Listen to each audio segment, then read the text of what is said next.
Welcome to 1 Minute Utilities, where we look at utility functions that you can code up in 1 minute or less. Many of these you wouldn't even write as a separate function, but discussing them here provides you with a quick reference on how to achieve these tasks in code. In this lesson, we will look at JavaScript strings, and some of the utilities we will look at also help you in traditional coding interviews. If you are new here, subscribe for more content like this, and with that said, let's go.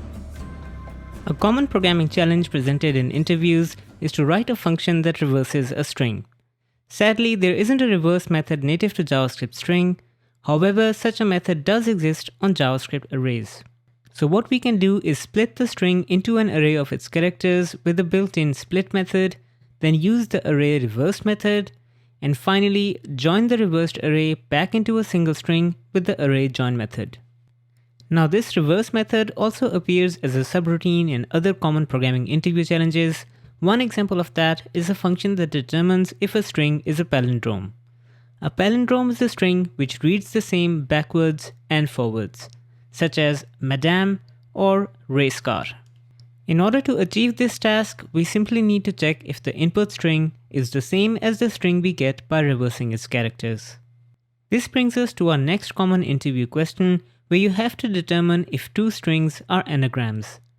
Two strings are anagrams if they have the same number of characters the same number of times.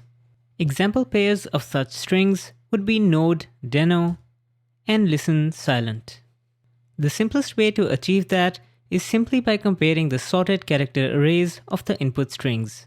We split the string into an array, sort this array, and finally, to compare the two arrays for equality, we could use the isEqual method we created in our array lesson, or more simply, because the arrays are strings, simply create strings from the arrays with join and compare the two strings with the built-in equality check for strings. Now let's look at a few string case transformation utilities. Here we need to create a function that lowercases the first character of an input string. To grab the first character, we will use car at 0 and convert it to lowercase. And to grab the remaining string, we will use the string slice method starting at index 1.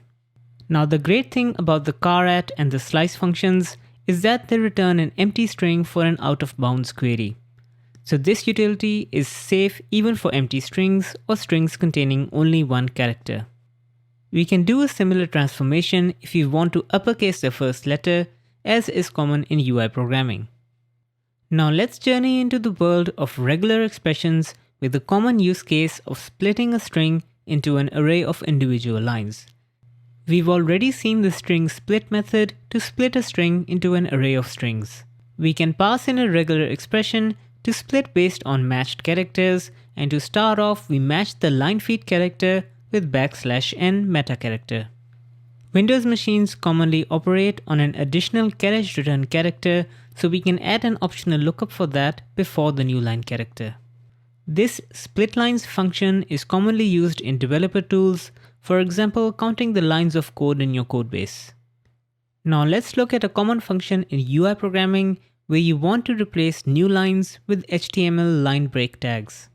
For this we will use the string replace method, and in order to replace all new lines, we will use the regular expression global modifier. And finally, for the replacement value, we will use the line break tag. Another common task is to remove all the internal and external white space from a string. There is a regular expression meta character \s which matches any white space character, including but not limited to spaces and new lines. And in order to remove the matched white space, we simply replace it with an empty string. Now let's journey back into HTML and look at a common task that you need to do when trying to display a user input string as HTML. There is a limited set of special characters that are reserved for programming in HTML, and if you need to display these characters, you need to escape them into the HTML display equivalents. Now this is automatically done by frameworks like Angular, React, and Vue, but let's look at how you can do it yourself. We simply chain the calls to replace, matching any of these characters and replacing them with their HTML display equivalents. Similar to escape is unescape HTML, where you want to take some HTML display code and convert it into a string that you can use as text in non-HTML environments. We simply need to swap the arguments of the individual functions, and as a bonus point for the single quote character, we can even support potentially leading zeros with the star meta character. As our next example, we will look at a common task when preparing dummy data, which is repeating a string n number of times, which is repeating a string n number of times, which is repeating a string n number of times.